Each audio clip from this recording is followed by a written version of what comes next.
सागर तारणाय तुभ्यं नमोस्तु भवदोक्तनिवारणाय अध्यात्ममूर्ति गुरुदेव नमोस्तु तोभ्यम् आचार्यवर्य सुविशुद्ध नमोस्तु तोभ्यम् नमो हरिहन्ताणं नमो सिद्धाणं नमो आयर्याणं नमो वत्सायाणं नमो लोहे सर्वसाहुणं। जय बोलो अनंतानंद परम सिद्ध भगवान की 1008 श्री आदिनाथ भगवान की अंतिम तीर्थंकर महावीर स्वामी की जय बोलो आचार्य भगवान विशुद्ध सागर जी महाराज की आचार्य भगवान समय सागर जी महाराज की गाय तीन 9 कोटि मणिराजों की उत्तम शौच धर्म की अनादि निधन जैन धर्म की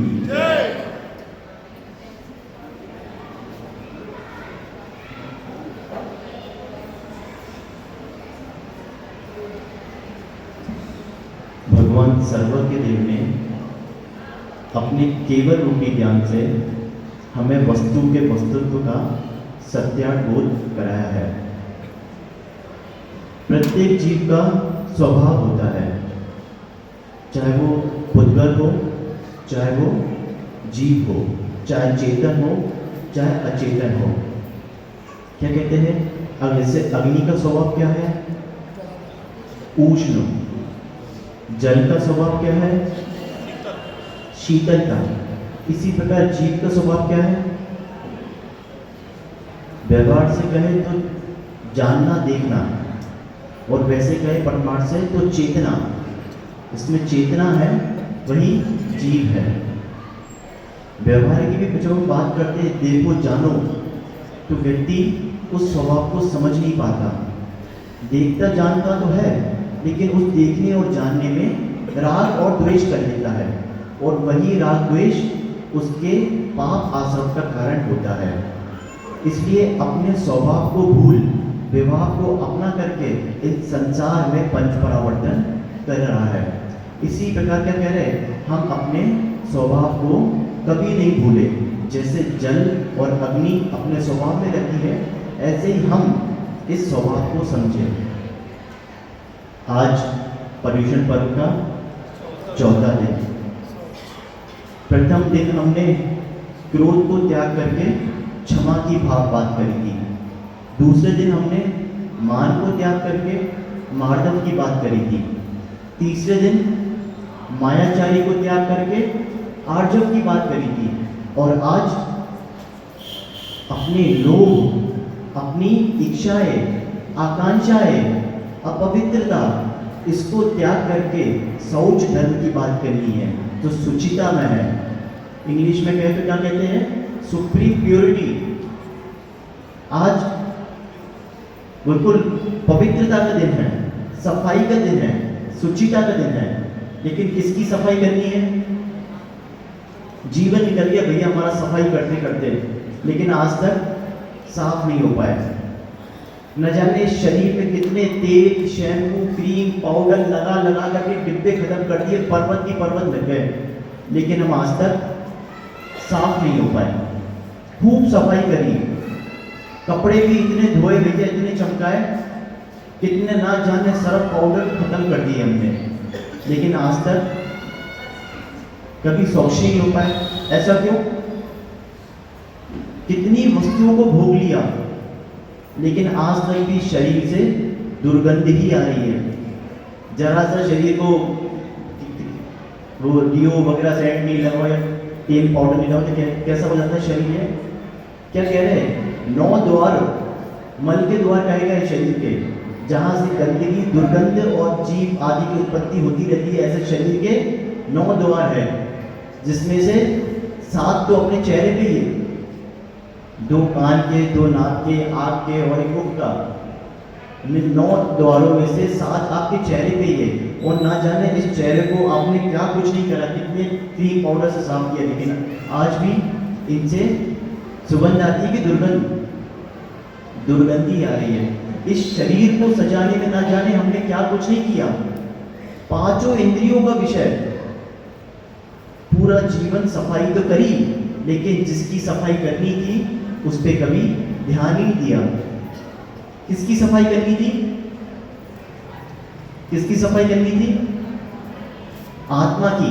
दिवाली आती है तो कितनी सफाई करते हैं घर की, बिल्कुल महीनों से लग जाते हैं, जैसे लक्ष्मी हमारे घर पे आनी है। अब क्या भैया पर्यूषण पर्व क्या कह रहा है? शुचिता, पवित्रता, निर्लोभता। किसकी सफाई करनी है? इस आत्मा की। काय से करनी है? निर्जुगुप्सा गुण प्रीति प्रीति रत्नत्रय पवित्रते। उस रत्नत्रय से, सम्यक दर्शन ज्ञान चारित्र से इस आत्मा की पवित्रता हमको करनी है। लेकिन उपयोग तो हमारा इस शरीर की सफाई में ही लगा रहता है। न जाने कितनी बार इस कर्म के आश्रम से ये आत्मा हमारी मैली होती जा रही है। कितने कर्म के आश्रम से न जाने कब से ये आत्मा भटक रही है। अपन वैराग्य भावना में पढ़ते ना, ये देह अपावन अथिर गिनावन या में साधना कोई, सागर के जल से शुचि कीजिए तो भी शुद्ध ना होई। क्या कह रहे? ये देह अपावन अथिर गिनावन, लेकिन एकमात्र साफ करना है तो देव शादुकस आलम्बन लेकर के हम इस आत्मा को साफ कर देते हैं। जब हम सुचिता की बात करते हैं और उसके विपरीत लोभ कसाय, तो लोभ कसाय क्यों होती है? चारों कसाय में से जब आज लोभ कसाय की बात होती है तो व्यक्ति में लोभ क्यों होता है और क्या करता है? जब भी आकांक्षाएं होगी, इच्छाएं होगी, उसकी पूर्ति नहीं होगी तो क्या होगा? देखो, लोभ मान से जुड़ी है, लोभ ही माया से जुड़ी है और लोभ ही क्रोध से जुड़ी है। जैसे माताओं ने कोई इच्छा करी, हर महीने 10,000 चाहिए, और अगर आप नहीं दे पाए तो क्या होगा? हाँ, क्रोध होगा। और उनकी इच्छा की पूर्ति नहीं हुई तो क्या होगा? क्रोध हुआ। इच्छा की पूर्ति हो गई तो मान हुआ, और अगर इच्छा की पूर्ति नहीं हो पाई तो हो सकता है मायाचारी हो जाए, पर्स से निकल जाए अपने आप। तो क्या है? एक लोभ कसा है, लेकिन उसकी पूर्ति के लिए मान भी किया, माया भी किया, क्रोध भी किया। पूरा जीवन देखो, इच्छाएं क्या सिर्फ माताओं में ही है? हर व्यक्ति चाहे एक त्रियंश भी क्यों ना हो, ये इच्छा हो, आकांक्षा हो, इन डिजायर में कितना डूबा हुआ है, खोया हुआ है, उसकी पूर्ति के लिए ना जाने क्या कुछ नहीं करता। आप लोग नहीं करते क्या? सब व्यापारी लोग, या संडे है तो आ गए। व्यापार छोड़ना भी एक बहुत बड़ा महान कार्य है। अपनी लोक संज्ञा को शांत किया होगा, या फिर ये सोचा होगा कड़े दिन चल रहे हैं, या भैया कम से कम 10 दिन तो हम कुछ अपने आत्मा का कल्याण कर लें। तो क्या कह रहे हैं? व्यापार में भी इतनी मेहनत करते हो, क्यों करते हो आप मेहनत? अपनी आकांक्षाएं, इच्छाएं, कोई सासू की बिटिया की कोई डिमांड हो तो उसको पूरी कर सके, भैया अपना घर गृहस्थी परिवार चला सके। अगर इन काम विकार आदि में नहीं फंसे होते तो भैया किसी के लिए कमाना भी नहीं पड़ता। और अगर दिन भर, महीने भर, साल भर मेहनत करो और पूरी कमाई भी अगर अपने हाथ में सौंप दो, तब भी सुनने को क्या मिलता है? तुमने किया ही क्या है। ऐसा नहीं है, दोनों तरफा है। माताएं बेचारी इतनी मेहनत करें, घर परिवार सबको संभाले, बच्चों को संभाले, बच्चों के पिता को संभाले, और उसके बाद भी सुनने को मिले, ये तो फिक्स है। कोई भी विषय ले सकते हो, लेकिन आखिर में क्या बोलते हैं? तुमने किया ही क्या। लेकिन हमारी क्या कह रहे हैं? ये लोभ कसा है। लोभ कसा है क्या कहती है? लाते जाओ, करते जाओ, धरते जाओ और मरते जाओ। करते जाओ, धरते जाओ, लाते जाओ, करते जाओ, धरते जाओ और मरते जाओ। बुंदेलखंडी में कहते हैं, यही करते जाओ और अंतिम में मर जाओ। यही तो सबके साथ हो रहा है। हम लोग जितना कमा लेते हैं, अभी सब व्यापारी लोग हैं, आप इस बात पे विचार करना, जीवन में जितना आप कमा लेते हैं, क्या उसको भोग पाते हैं? उसका अगर 1/4 भी भोग लो ना तो बहुत समझना, लेकिन पूरा जीवन कमाने में ही निकल जाता है। और जब तक अंतिम सांस नहीं निकल जाए, मतलब व्यापारी लोग, अगर कोई यमराज भी खड़ा होगा ना तो उससे क्या कहेंगे, अभी धंधे का समय है, शाम को आना। तो क्या है ये लोभ वृत्ति, ये कभी भी लोभ का गड्ढा, कहते हैं पाताल भरा जाएगा, आसमान को छू लिया जाएगा, लेकिन ये लोभ का, इच्छाओं का, आकांक्षाओं का गड्ढा कभी भी नहीं भर पाएगा। तिर्यंच गति कैसे प्राप्त होती है? मायाचारी से। और नरक गति कैसे प्राप्त होती है? तत्वार्थ सूत्र में क्या कह रहे हैं? बहु आरंभ परिग्रह नारकस्य। बहुत आरंभ करना, नरक गति की बात कर रहे हैं चिंटू भाई, कैसे प्राप्त होती है? बहु आरंभ परिग्रह नारकस्य। बहुत आरंभ करना और बहुत परिग्रह करना, इससे नरक गति का बंद होता है। आरंभ क्या होता है? हिंसा आदि करना, उसको आरंभ कहते हैं। अब आप लोग सोचोगे भैया हम कौन सी हिंसा कर रहे हैं? देखो, परिग्रह किया आपने, एक पेन भी क्यों नहीं खरीदा? क्या इस पेन के बनने में हिंसा नहीं हुई? ये लकड़ी की टेबल है जो, हाँ या स्टील की है, जो भी है, एक लकड़ी की भी चीज है, क्या उसको बनाने में हिंसा नहीं हुई? कोई भी चीज हो, किसी भी चीज की उत्पत्ति हुई है, क्या उसको बनने में हिंसा नहीं हुई? अरे गाड़ी घोड़े वगैरह भी आप आ रहे हो तो कितनी ना जाने कितनी हिंसा हुई है, लेकिन हम लोग परिग्रह की इच्छा इतनी होती है कि वस्तुओं को इतना खरीद लेते हैं लेकिन उनका भोग नहीं कर पाते। हम भी जाए भी कवर्ड वगैरह खोले, माताएं बहनें कम से कम हजारों साड़ियाँ पड़ी होगी, लेकिन उपयोग कितना कर पाते हैं? ऐसे ही सबके पास खूब पड़ा हुआ है, लेकिन उपयोग कितना कर पाते हैं? देखो ये क्या कहा गया? अनर्थ दंड। इसको कहते हैं अनर्थ दंड। जैसे घर का एसी चला के छोड़ दिया, भले ही कहीं और चले गए, लेकिन अनर्थ दंड आश्रम जारी है। उस एसी का आपने विचार किया? उसकी मशीन के पास जाके देखो कितनी गर्म हवा निकल रही है, कितने वायुकाई के जीव और किसने 2-3 इंद्रिय जीव का घात हो रहा है। ना जाने कितना अनर्थ दंड हम यूं ही कर लेते हैं। गाड़ी में यहाँ से वहां घूम रहे हैं, कितनी जीवों की हिंसा हो रही है, इस पे कभी विचार किया आपने? और जिसमें परिग्रह पूजा में पढ़ते हैं ना, तृष्णा की खाई खूब भरी पर रिक्त रही वह रिक्त रही। आज तक हमारी ये तृष्णा की खाई की कभी भी भर नहीं पाई। जब परिग्रह की बात आती है तो 24 प्रकार के परिग्रह कहे गए। कितने? वो पढ़ते ना, 24 परिग्रह भी त्याग करे मुनिराज कहे, हम क्यों करें? है ना, मोक्ष तो उनको जाना है। अरे भाई, मुनिराज महाव्रती होते हैं, उनका पूर्ण परिग्रह का त्याग होता है, वो जल और मिट्टी भी ग्रहण नहीं कर सकते, लेकिन श्रावक अपना परिग्रह प्रमाण पत्र तो ले सकता है। तो क्या कह रहे हैं यहाँ पे? 24 प्रकार के परिग्रह, 10 प्रकार के बहिरंग और 14 प्रकार के अंतरंग। तो बहिरंग परिग्रह में क्या आता है? क्षेत्र, सुवर्ण, धन्य, दान, दासी, दास, कुप्य, सोना, चांदी, नौकर, चाकर, गाड़ी, घोड़े, ये सब क्या हो गए? बहिरंग परिग्रह। और जब अंतरंग परिग्रह की बात करते हैं तो सबसे बड़ा अंतरंग परिग्रह कौन सा है?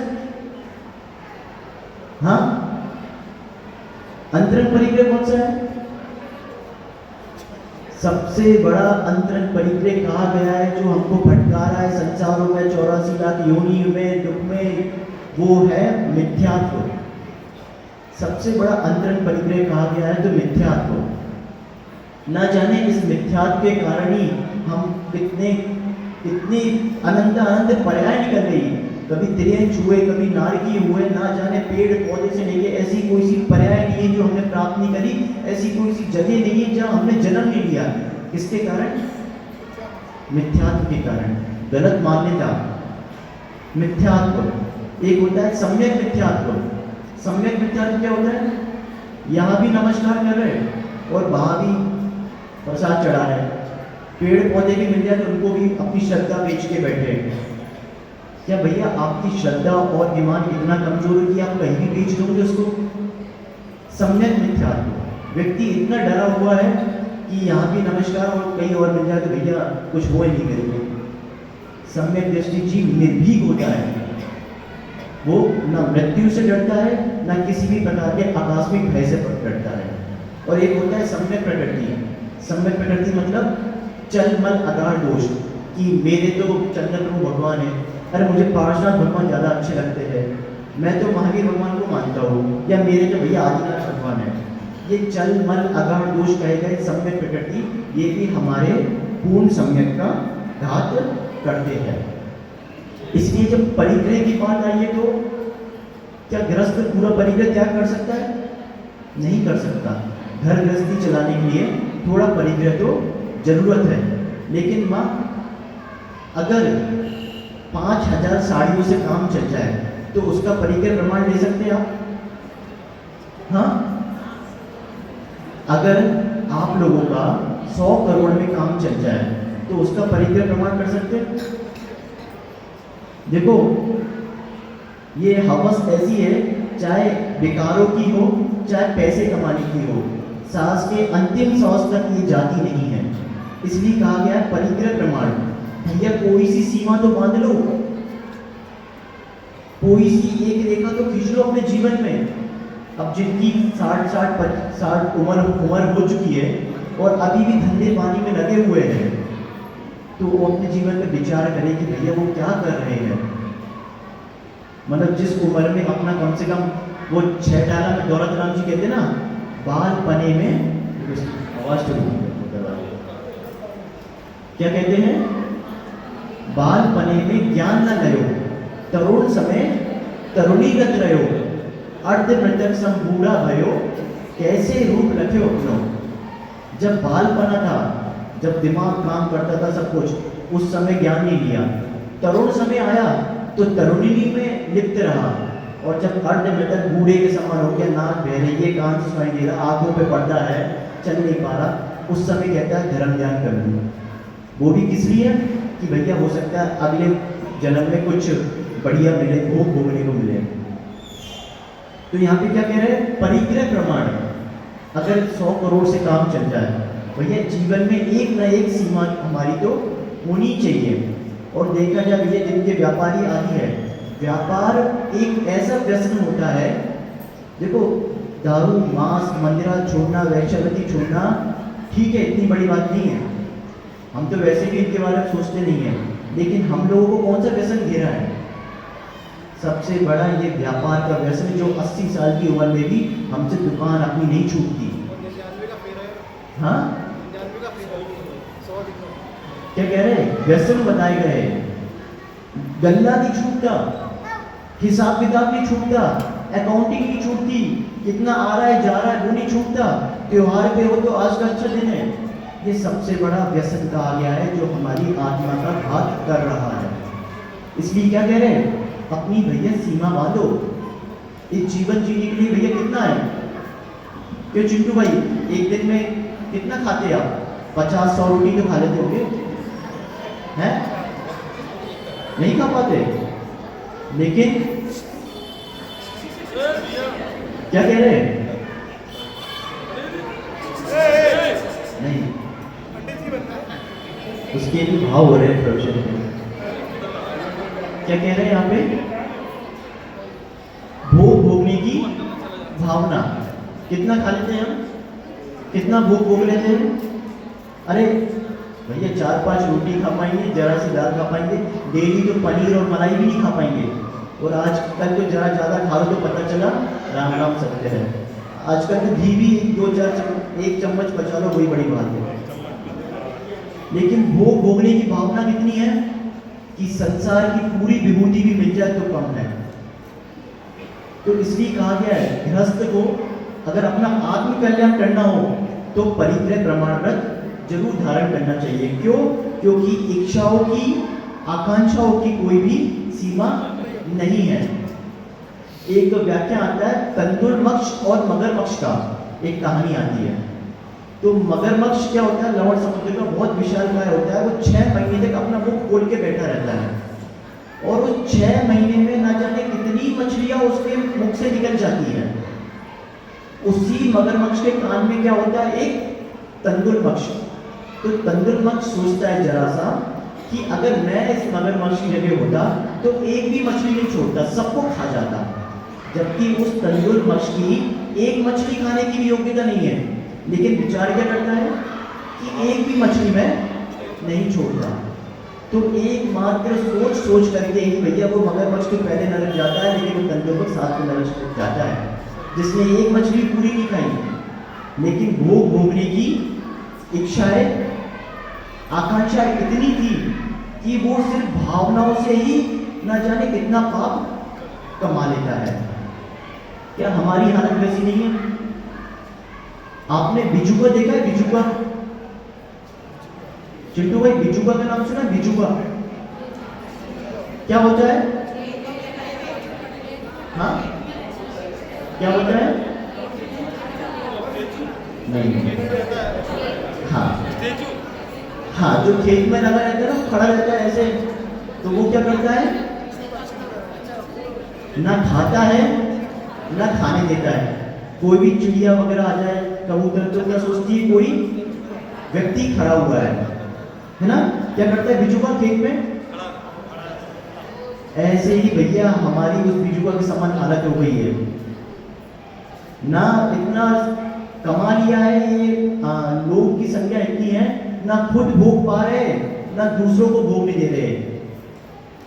इतना कमा लिया है कि खुद भी भोग नहीं कर पा रहे और ना ही दूसरों को भोगने दे रहे। ये व्यक्ति की लोभ दशा है।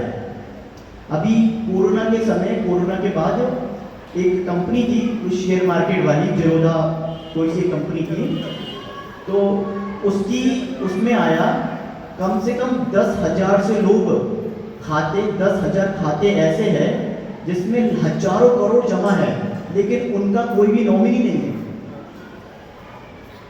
उन खातों में हजारों करोड़ जमा है, लगभग 10,000 खाते ऐसे से उस कंपनी में हजारों करोड़ जमा है, लेकिन कोई भी उसका वो मतलब इतने क्या कहे उन जीवों को, या तो लोभ संज्ञा थी या किसी पे विश्वास नहीं था, ना खुद खाया ना दूसरों को खाने दिया।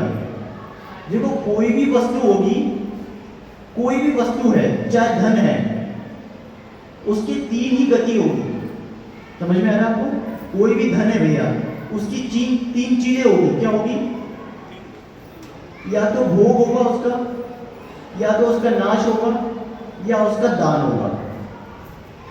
कोई भी वस्तु हो, चाहे पैसा हो, चाहे खाने के भोजन हो, कुछ भी हो, या तो उसका भोग होगा, या तो उसका दान होगा, या तो उसका नाश होगा।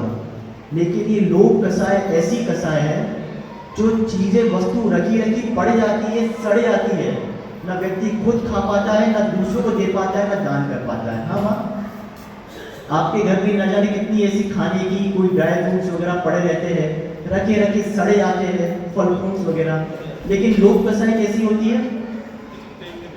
चीज वस्तु सड़ गई रखी रखी, ना खुद खा पाए, ना दूसरों को देने के भाव आए, और नष्ट हो गई। और जब वो सड़ गई, फफूंद लग गई, गंदी हो गई, एक्सपायर हो गई, तो अरे गैया को खिला दे, भिखारी को खिला दे। धन्य हो ये लोभ कसाई। मतलब उस बैंक में रखा हुआ करोड़ों रुपए खाता, जिनका कोई व्यक्ति नॉमिनी नहीं बना पाया, अगर कोई व्यक्ति रखा होगा भैया, अगर वो दान में दे देता तो ना जाने अपनी अगली पर्याय में कितना अथा पुण्य को संचय कर लेता।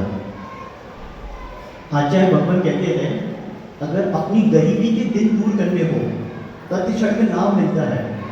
दिन को बदलना हो, अच्छे दिन लाने हो, तो चाहे कितने भी गरीब क्यों ना हो, लेकिन ये दान करना कभी मत छोड़ना। देखो हम पूजा भी करते हैं, तो पूजा में हम जो अर्घ्य चढ़ाते हैं, चावल जो हम 20-25 रुपये किलो वाले भी आते हैं वो भी चढ़ा सकते हैं। फल वगैरह तो बहुत हल्की क्वालिटी के आते हैं, वो भी चढ़ा सकते हैं। लेकिन उत्कृष्ट चढ़ाने का क्यों कहा गया है? अरे छोटे चढ़ाओ ना चावल, बड़े बड़े क्यों चढ़ा रहे हो? क्यों? अपनी लोभ कसाई का नाश करने के लिए, अपना परिग्रह की नाश करने के लिए, उसके लिए कहा गया है अच्छे से अच्छी सामग्री उपयोग करो। तो यहाँ पे क्या कह रहे हैं आचार्य भगवान? दान, दान के माध्यम से व्यक्ति अपने गरीबी को दूर कर सकता है। एक अगर कुएं में से भी अगर आप पानी नहीं निकालो तो उस कुएं का पानी सड़ जाता है। ऐसे ही जो आपके तिजोरी में भरा हुआ है उसको नहीं निकालोगे तो वो भी सड़ जाएगा।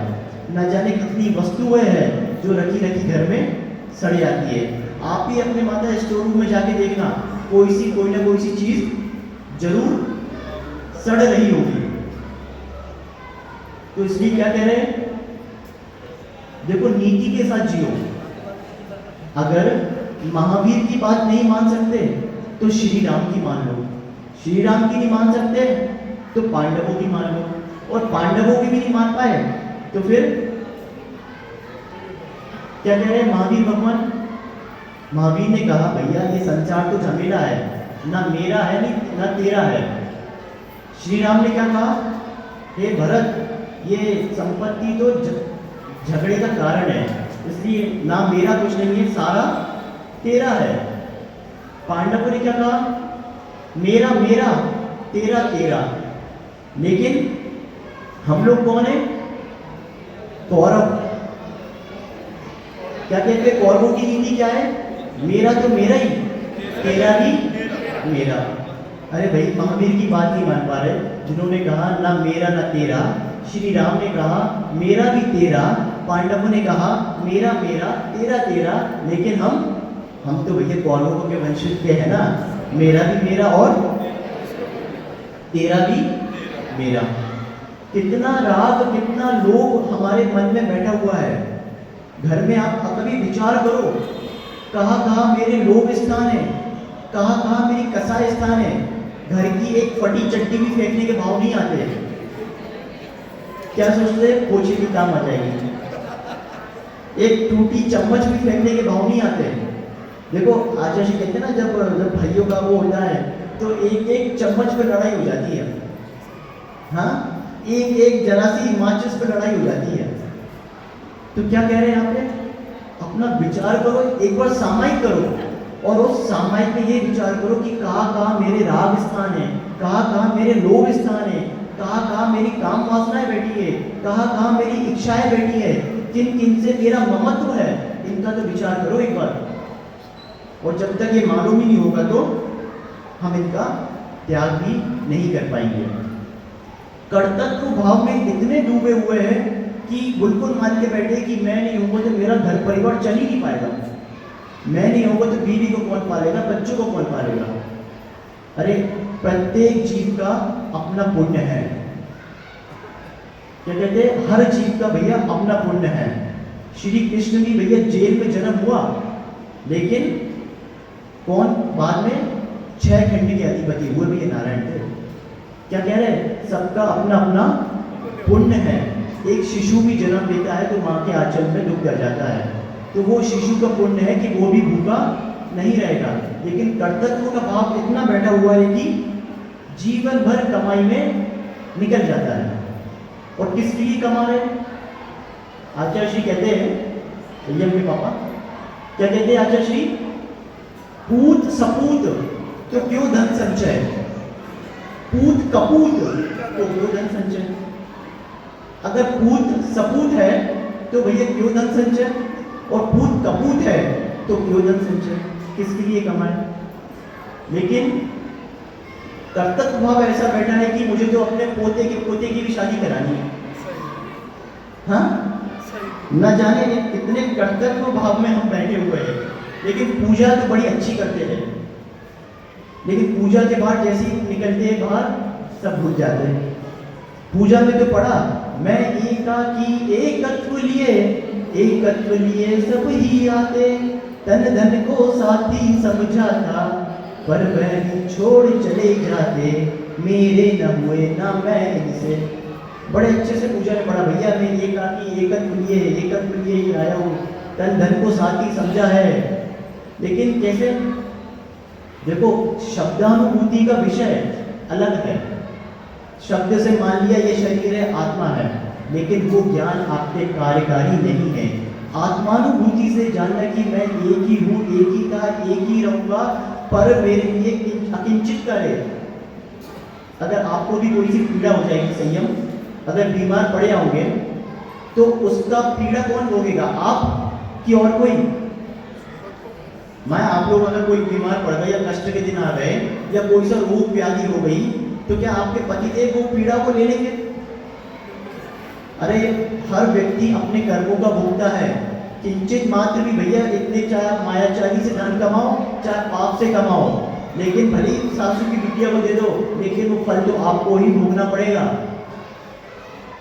इसलिए क्या कह रहे, 12 भावनाओं में पढ़ते हैं ना, 12 भावनाओं में क्या पढ़ते, आप अकेला अवतरे मरे अकेला, ये कहूँ इस जीव का कोई तो साथी होगा। देखो पढ़ने में समझ आता है, हाँ भैया बहुत अच्छी बात है, बहुत अच्छी बात है, लेकिन जब उपयोग में आता है तो हाँ, जीवन भर निकल गया उपकार करते हुए अपने घर वालों का, अपने स्वार्थों का और इस शरीर का, लेकिन जिसका उपकार करना था कभी उसका विचार ही नहीं करा। आचार्य भगवान पूज्य स्वामी ईश्वर उपदेश में कह रहे हैं, यद जीवस्य उपकाराय तद देहस्य अपकारकम, यद देहस्य उपकाराय तद जीवस्य उपकारकम। इसका मतलब क्या हुआ, अगर इस देह का उपकार करोगे, इस देह का मांस पे चमड़े का पीठ आदि हड्डियों का उपकार करोगे तो किसका अपकार होगा, इस देह में विराजमान देही का, आत्मा का। और उस आत्मा का उपकार करोगे तो किसका अपकार होगा, इस शरीर का। ये शरीर तो भैया वस्तुओं के हिसाब से ना जाने कितनी बार ऐसी कोई सी पर्याय नहीं है जो हमने पाई नहीं है, लेकिन पूरा जीवन इस शरीर के उपकार के लिए ही हम निकाल देते हैं। अपने कंफर्ट जोन से ही हम बाहर नहीं आ पाते। इंद्रियों में आसक्त व्यक्ति इतने अच्छे से बैठा है, दुकान पे भी बैठा है तो बढ़िया एसी और बढ़िया कुर्सी पे, तो क्या कर रहा है, बढ़िया स्पर्श इंद्रियों को भोग रहा है। लेकिन थोड़ा बहुत अगर मंदिर आना हो तो वो तो 10 दिन है भैया, लेकिन देखना उत्तम ब्रह्मचर्य जैसी होगा, उसके बाद देखना चिड़िया भी तरस जाएगी कि भैया चावल के दाने मिल जाए।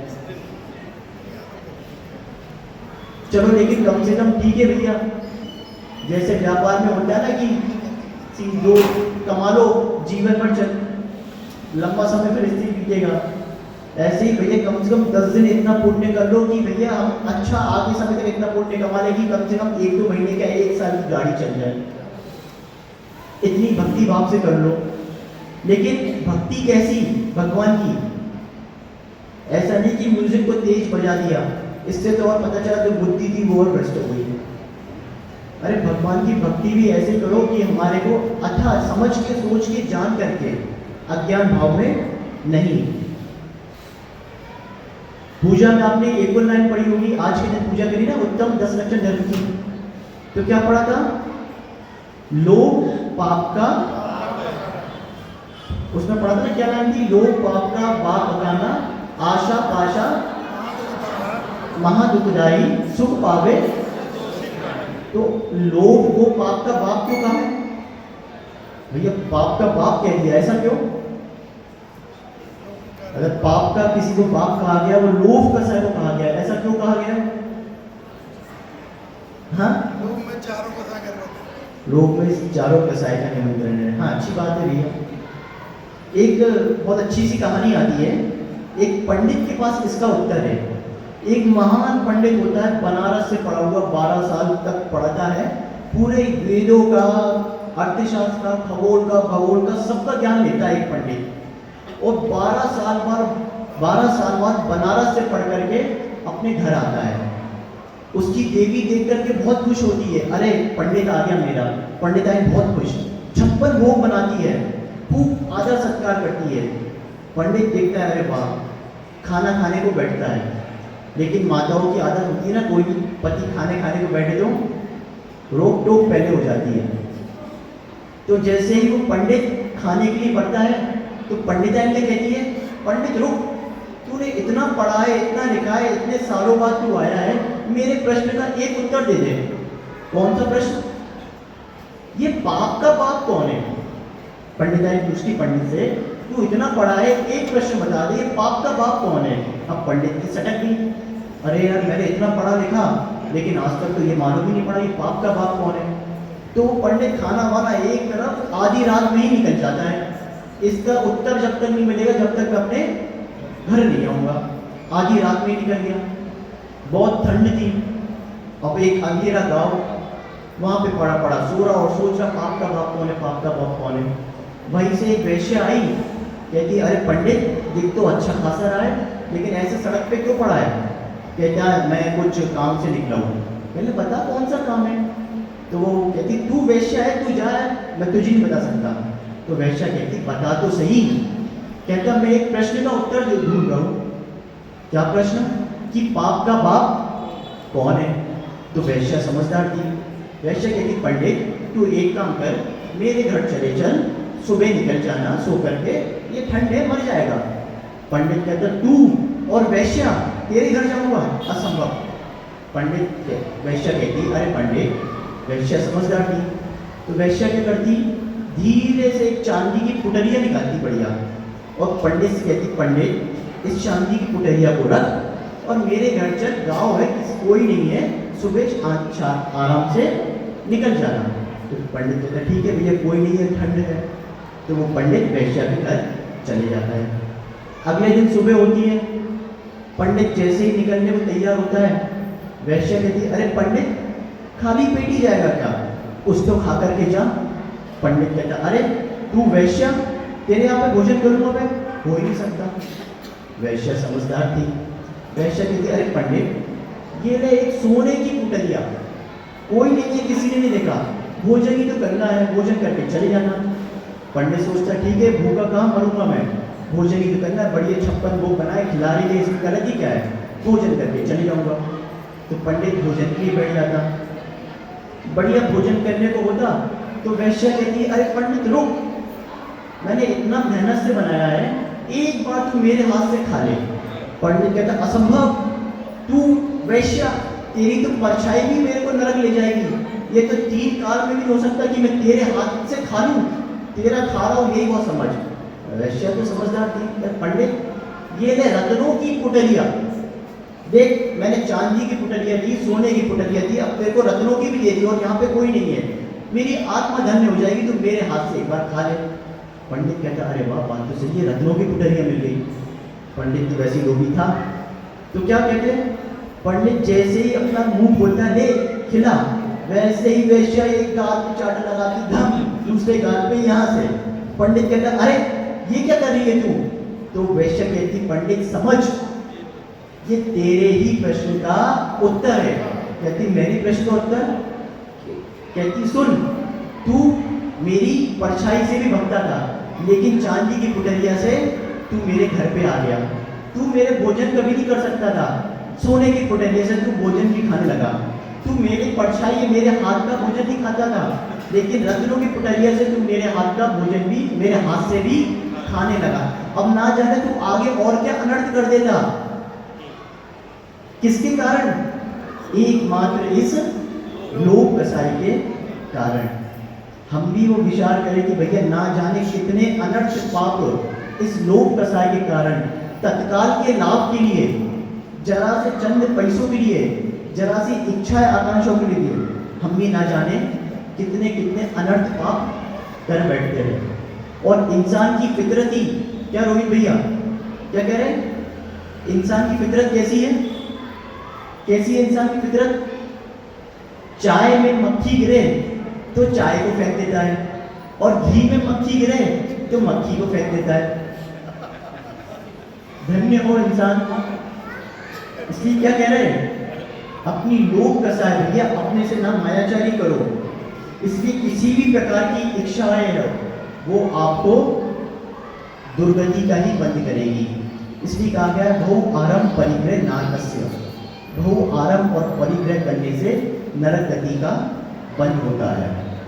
और जैसे उस तंदुल मक्ष को नरक गति का बंद हुआ ना, देखो परिग्रह, अगर हम आपसे एक प्रश्न पूछें, जैसे जो सोलर इंद्र वगैरह है या चक्रवर्ती है, उसके पास तो 84 लाख घोड़े हैं, हाथी है, कितने 96,000 रानी है, तो उसको तो नरक ही जाना पड़ेगा ना, क्योंकि कितना परिग्रह है उसके पास। ऐसा है क्या? हाँ, क्यों? इसमें कह रहे हैं बहुत परिग्रह से नरक मिलता है, लेकिन चक्रवर्ती के पास तो 84 लाख हाथी है और 14 करोड़ घोड़े, 96,000 रानी और अथाह रत्नों के महल, तो नरक कौन जाएगा? और ये गरीब है, उसके पास कुछ भी नहीं है, तो नरक कौन जाएगा? देखो, वस्तु में ममत्व होना, उसमें राग होना, उसमें कर्ता बुद्धि होना, वही परिग्रह कहा गया है। एक भिखारी जिसके पास कुछ नहीं है वो नरक जाता है, क्यों? उसकी चीजों पे आसक्ति इतनी है कि वो उसको छोड़ नहीं पाता। और एक चक्रवर्ती जैसा उन सारी विभूतियों को त्याग करके मुनिव्रत को अंगीकार करता है। इसलिए हम भी विचार करें, वैसे हमारे पास है ही क्या भैया? ज़्यादा से ज़्यादा 2, 4, 5 करोड़ बैंक में होंगे या इतने से वो होंगे, और वो भी नहीं होंगे, लेकिन उनमें आसक्ति और ममत्व इतना बैठा हुआ है कि छूटता ही नहीं है। जैसे दुकान की गद्दी नहीं छूटती ना, अंत समय तक बेटे को देने के भाव भी नहीं आते, ऐसे ही भैया ये हमारी भावना, ये हमारा व्यसन कहीं हमारी दुर्गति नहीं कराते। इसलिए आचार्य भगवान क्या कह रहे हैं? अपनी नियत को सही करो। जिसको भी अपनी नियति सही करनी हो, जिसको भी अपनी गति को सही करना हो, वह अपने नियत को, अपने विचार को सही करे और जीवन में अपनी सोच को इतनी विशाल रखे कि अगर भगवान के सामने भी कुछ मांगना पड़ा तो ये मत मांगना कि मेरा दुख दूर हो, मेरी बीवी सही हो जाए, मेरा बच्चा सही हो जाए, मेरे घर का धन बढ़ जाए। अरे भगवान से मांगना भी हो तो हे भगवान, जिस परम पद पे आप आसीन हो वही परम पद मुझे प्राप्त हो, जो गुण आप में है वही गुण मुझे मिले, उस परम पद की भावना भाना। इसलिए आज उत्तम सोच का दिन है। इस धर्म को हम समझे, जो इच्छाएं, आकांक्षाएं, एक कहावत है इंग्लिश में, सुबह ही बोला था, there is enough for man's need but not for man's greed. इस संसार में एक व्यक्ति की इच्छाओं के लिए पर्याप्त है, व्यक्ति के लिए पर्याप्त है, लेकिन उसकी इच्छाएं आकांक्षाओं के लिए नहीं, क्योंकि इच्छाएं आकांक्षाएं तो असीम है जिसका गड्ढा कभी भी भरा नहीं जा सकता। इसलिए उत्तम सोच धर्म को हम समझे और सुचिता इस आत्मा की सफाई करें, इस आत्मा की सफाई रत्नत्रय धर्म को धारण करके करें, और जो कुमान्यता है हमारे मन में बैठी हुई है, इनको दूर करके समीचीन मार्ग को ओर चले, सम्यक मार्ग की ओर चले और अपना आत्मकल्याण करें। जय बोलो उत्तम सोच धर्म की जय। आचार्य भगवान विश्व सागर जी महाराज की जय।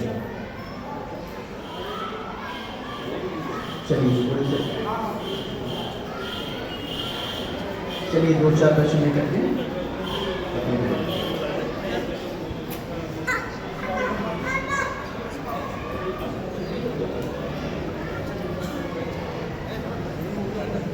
छह डाला के रचयिता कौन है?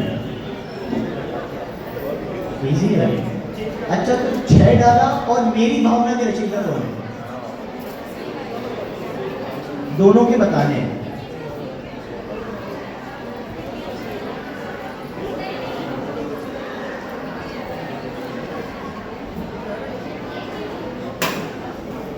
छह डाला के दौलत और